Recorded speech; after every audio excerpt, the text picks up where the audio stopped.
Hello my crafty friends, it's Sharon Leska here from MyCraftyGreetings, and I am finally bringing you the video that you have been waiting for. The video that is going to solve this problem, and this problem, and that problem. And with any luck, you will start doing this and you will have die cutting pads that can pass thousands and thousands of die cuts without any issue, without any cause for you to have to replace your die cutting pads ever again. And the solution to that problem is quite simple, and you may already have some of this at home. You may have actually thrown some of it in the garbage, but if you have replaced any of your bedding recently, this is a mattress protector pad package. Sheets come in these.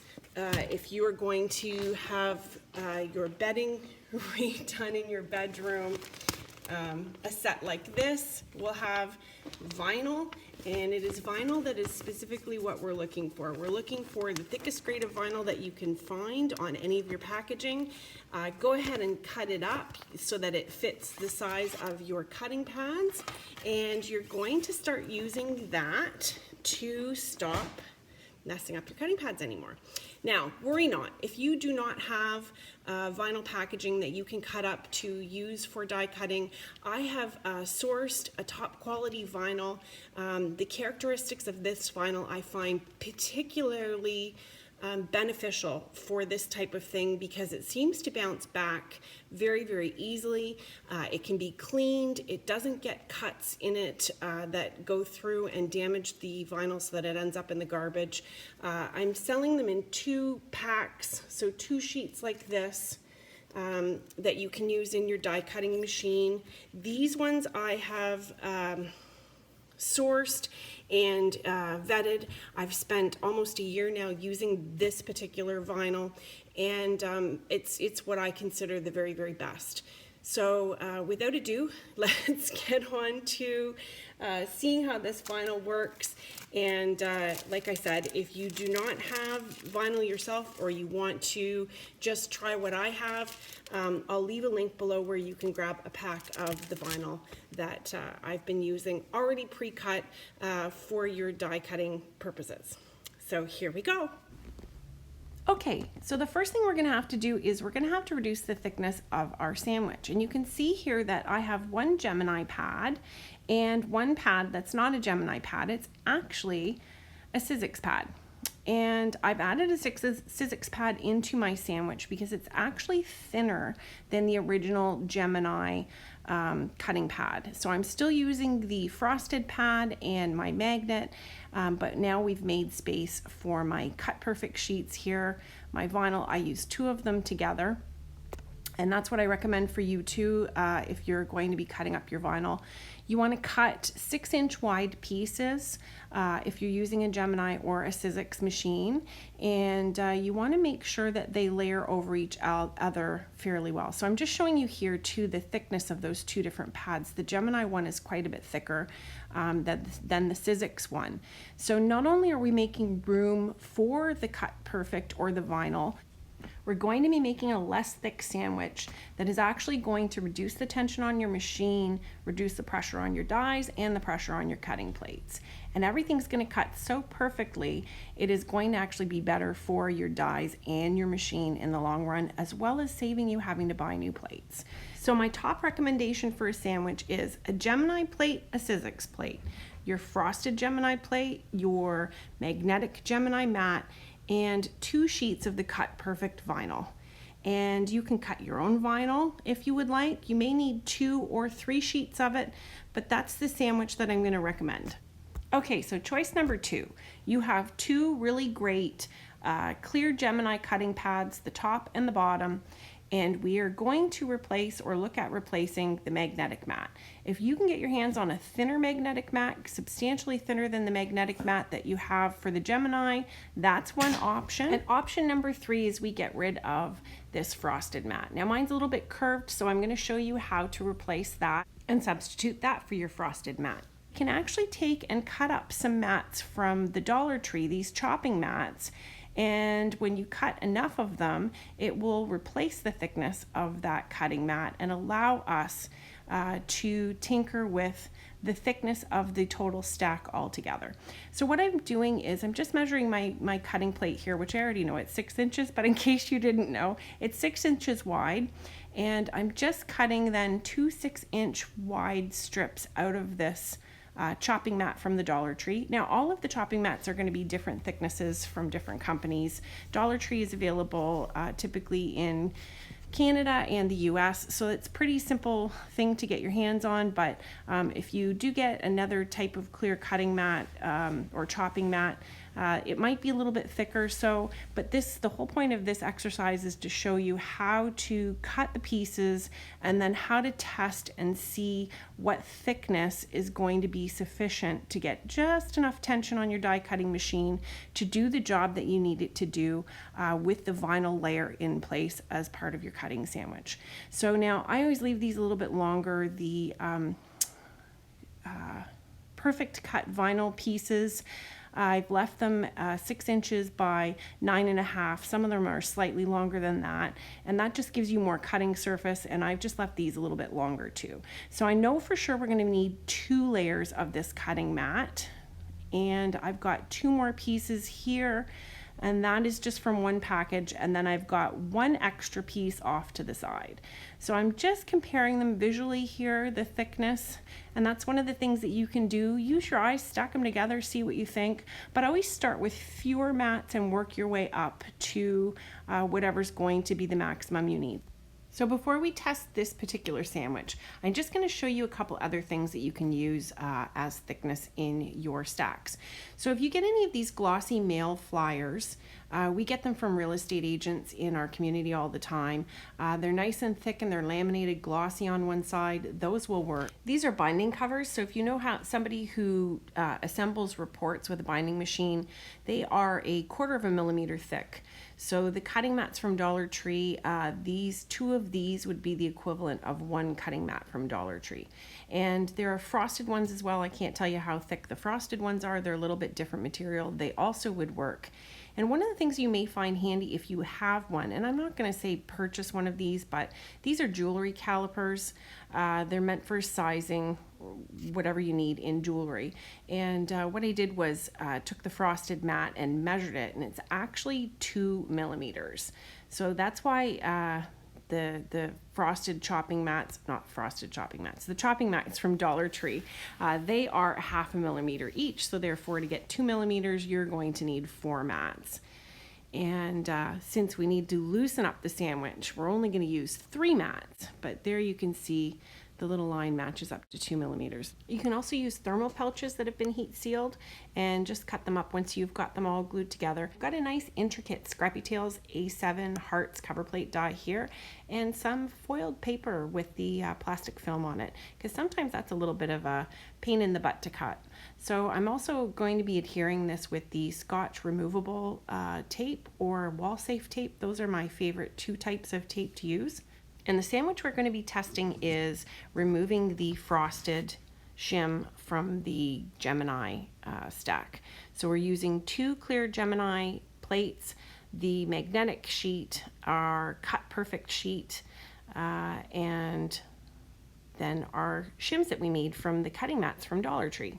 And we're just using 2 shims to start off with. So I'm just going to set that a little bit at an angle as I set it down on the magnetic sheet here, and getting this sandwich all stuck together. We're going to send this through the machine, and you shouldn't have binding with your machine. If your machine's struggling, you need to take one of those mats out, but really this here, you can see it's cut, but we want to make sure that it cuts cleanly. So what I'm going to do is I'm actually going to take a piece of acetate, and this is that 0.25 millimeter bookbinding acetate. So you may need to use 2 sheets of your regular acetate from your craft supply, or whatever it is that you have that's a little bit on the thinner side, not the cutting mats from the Dollar Tree. So I'm just going to add that in because you can see it cut, but we just want to see it cut a little bit more defined than that. So once we throw it through, that's going to tell us whether we have a good sandwich or not. And I can already see that the outside of that has, yeah, there we go. Easy to tell that that's the way this should go. So you can see there's a few bits stuck here. You can just use a Cricut scraper or whatever you may have for scraping. And you're going to be able to very, very easily take all of these die cuts out of the paper. No problem. And you can see I'm just going to flick them here. And if I use that Spellbinders or Sizzix brush that with the little foam mat, that would make it a lot faster and easier. But you can see literally they're just a touch and drop. And you can see these beautiful little hearts. See that made with the foiled paper and that Scrappy Tails die cutting plate. If you like to have hearts to stick on things, I encourage you. The release that just came out from Scrappy Tails has tons and tons of dies that have beautiful little heart details, and I love that little frame too.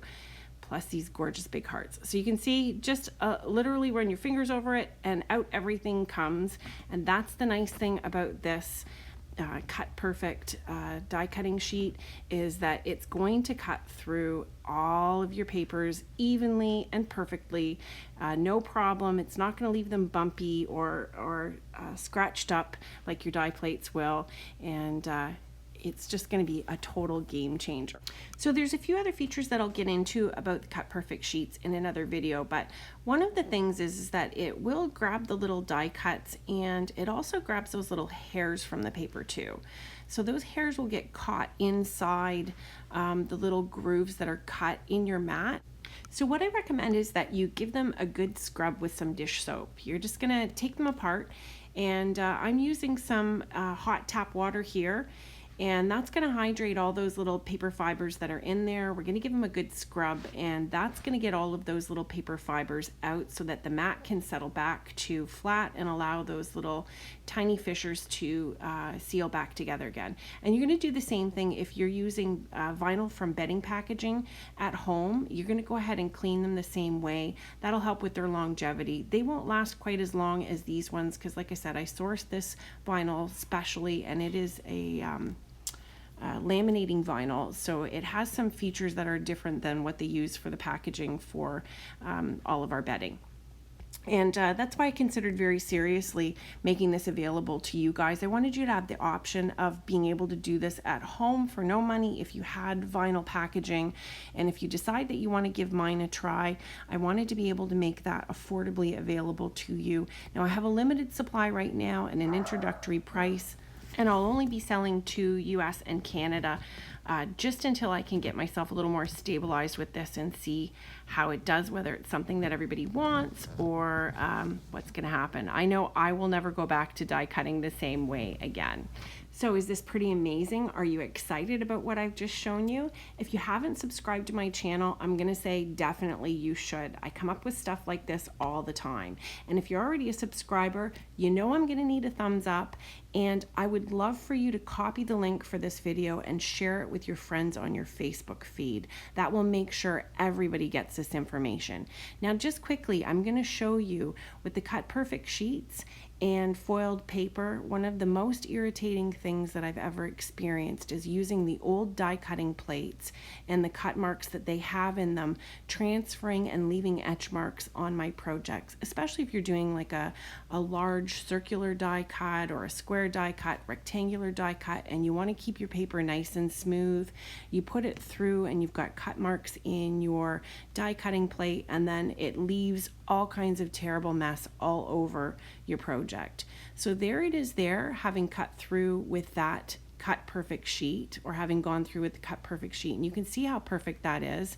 And now we're going to throw this through with a totally messed up cutting plate, and I have worse cutting plates in Canada. This one actually isn't that bad, but it's what I had, and you'll see that even with this small amount of etching in this die cutting plate, that it does mess up this foiled piece of paper.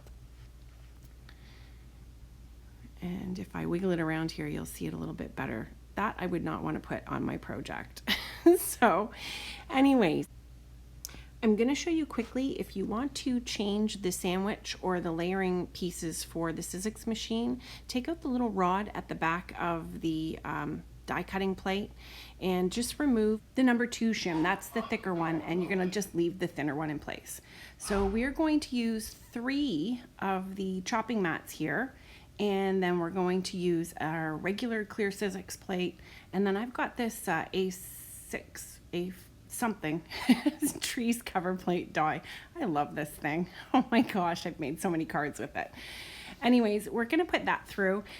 It's a nice intricate die, and this one I've used it so much it's got a bit of a curve in it. Literally, I've used it that much. Like, we're talking hundreds and hundreds of cards, and yes, I've used that same piece of Cut Perfect cutting sheets. So we're going to use the same Cut Perfect cutting sheets over top again.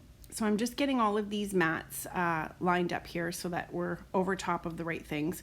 There's my 2 Cut Perfect sheets, and then the top of the Sizzix sandwich, and we're going to roll this through. Now Sizzix, depending on the age of your machine, I find that some of them are tight and some of them are not, and you're really going to have to play with this sandwich and these little shims that I've shown you how to make and how to use by testing out with your dies what's going to work. So always start with the lightest tension, like I showed you with the Gemini Junior one. Of course, I'm having a hard time getting that out.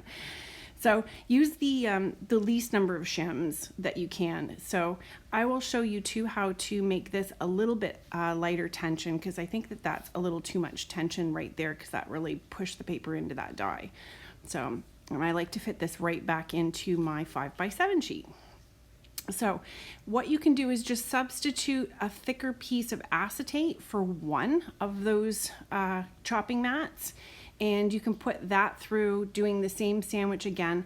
And I like to do die cutting surface up paper, Cut Perfect sheets, and then your top plate. So here I am on MyCraftyGreetings on Etsy. You're going to see the featured item being the Cut Perfect sheets.